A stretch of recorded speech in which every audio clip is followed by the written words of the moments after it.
The cross was found on the banks of the River Tweed by a metal detectorist, and the treasure laws state that once you find an object that you believe to be treasure, so made from precious metal, you must report that object to the coroner, and coroners prefer that those objects are reported by your local fines liaison officer.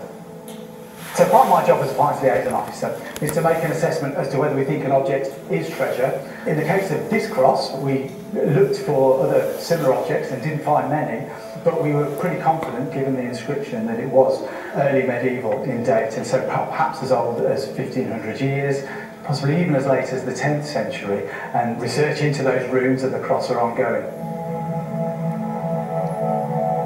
Part of the remit of my job is telling Northumberland's stories, and what a story this tiny little object has to tell. Strangely enough, we know the owner's name, and how do we know it? It's because it's actually written on the body of the cross, right up there, up the middle, in runic script. So a lot of people probably think that's a Viking thing, but it isn't.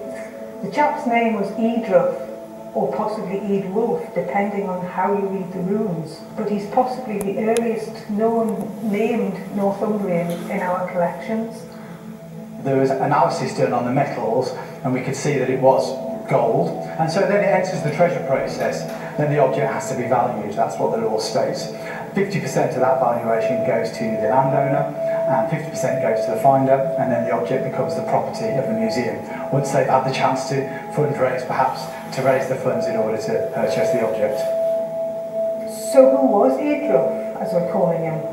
He was certainly of a certain social standing, so he could have been a member of the royal court, so he may have known King Oswald. Or he's possibly a monk on Lindisfarne. One thing is certain, of course, is that he must have been really annoyed to lose this little cross. He'd obviously lost it once before, because I think originally it had a little loop on the top, which is now missing, and the cross has had a hole bored in it. It's very light, so he probably wouldn't have noticed that it was missing till too late. So Eadruf's loss, of course, is our gain, and there's a connection there across the centuries, and we're really thrilled to have this little thing in the collections as a really special part of Northumberland's heritage. So the important thing about the cross from Ord is that it's a really unique object. There are a few other examples of early medieval gold crosses, but none in this form, and none that have this runic inscription that has the owner's name on. And when you set that against the background of the golden age of Northumbria, all those great northern saints, Cuthbert and Aidan, and where the cross comes from here in Berwick, it really is a unique and very important find.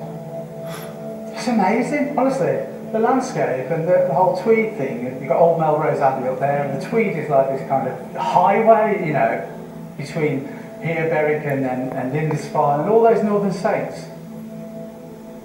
Cuthbert and Aidan and Boisel would all have been coming up and down here all the time, and then there's this fella, Eadruf, who loses his cross in the river, but he would have been part of that whole kind of early Christian, you know, social landscape, you know, as well. It's an incredible thing, really, incredible.